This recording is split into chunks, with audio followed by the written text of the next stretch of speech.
The two shortcomings I find with sci-fi stories is, you're right, the dystopian aspect of the majority of them, and the fact they always have to weave some stupid love story into it.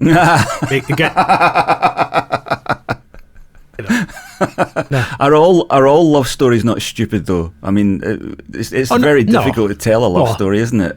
From our point of view as, blokes, it's like all love stories seem a bit kind of stupid to me.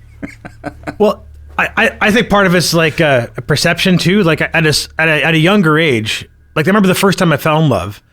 I remember all of a sudden all these beautiful love songs made sense to me. I was like, wow, I get it. Yeah. But then 5 years pass and they're just shit again. I'm like, keep your love songs to yourself.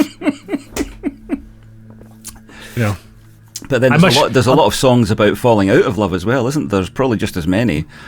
Well, that's what I was about to say. Give me a song about heartbreak any day. I don't care about love songs. I guess when you get some miles under the belt, that's the thing that appeals to you more.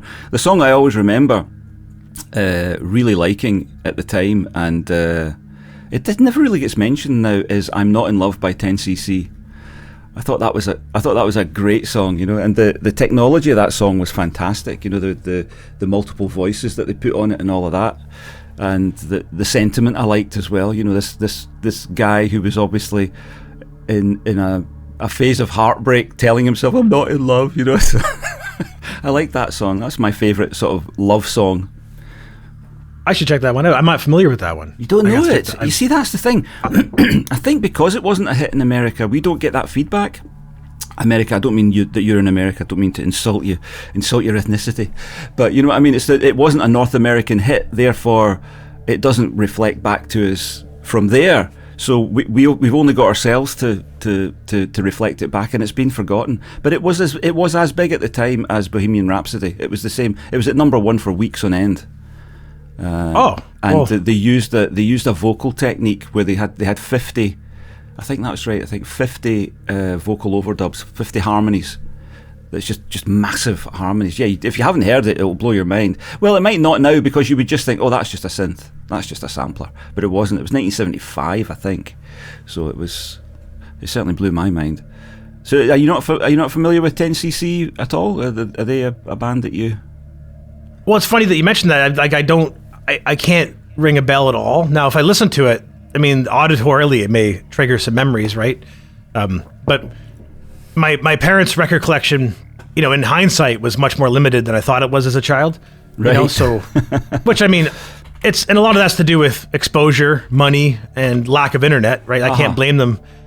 Like I remember giving my dad crap about never showing me bands like Camel or like Soft Machine, and he's like, "Who are these guys? I've never heard of these guys." Yes, for most people, they didn't exist. I'm just looking to see if, I don't think.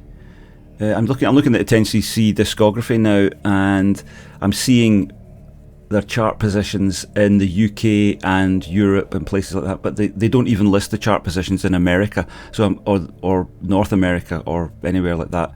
So I'm guessing they never made it out of Europe, really. So probably, I'm looking at their logo right now. I'm going to check them out. I wrote it down here. It's like that one thing you sent me, compliments to the chef. What's that guy again? Alex Harvey. Forget his name. The fantastic Alex Harvey. Yeah.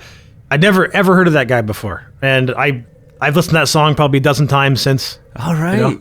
And cool. I think it's great. I show it to a bunch of guys at work, and they're like, what happened to Sid Barrett? What happened to Bon Scott? When did he become a prog rocker?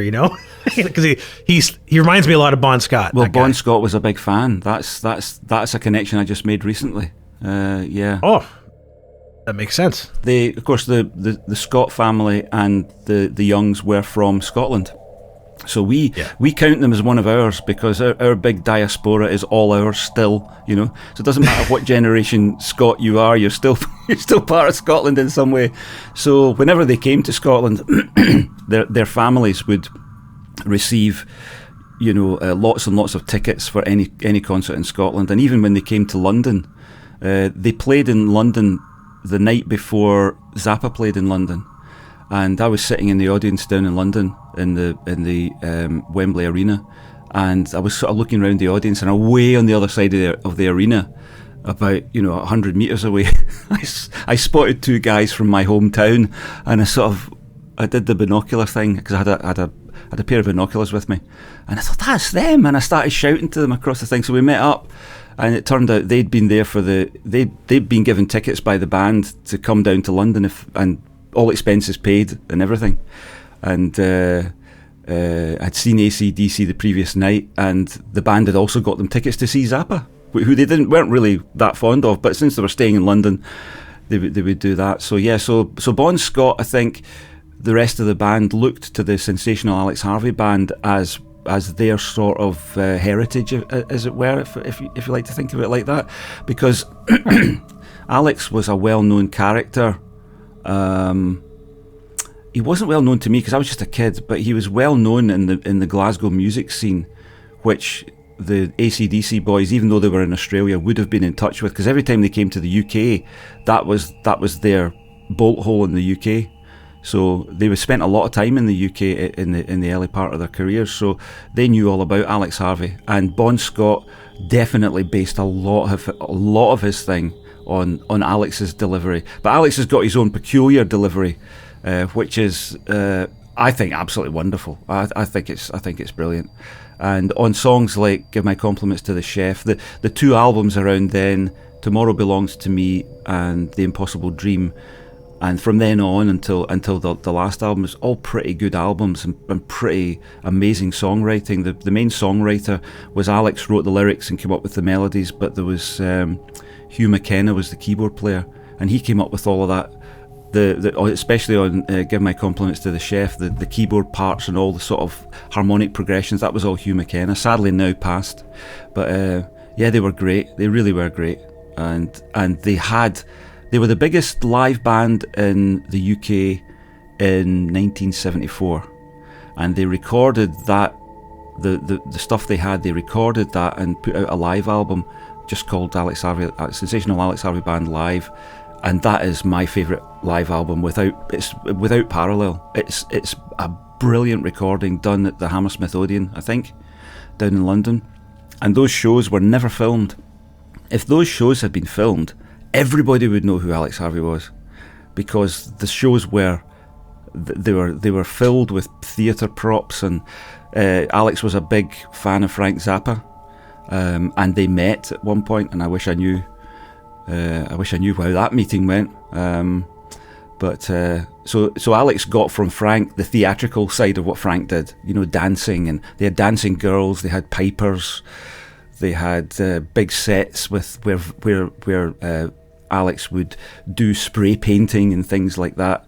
And the concerts sound amazing. If you can get hold of that live album, it's a really, really good live album, and the material's all presented wonderfully. It's not like some live albums where you go, they were a bit off that night, or that's not as good as the record. Their live album is brilliantly recorded and is probably just as good as any of their studio albums. So I'd recommend that to anybody.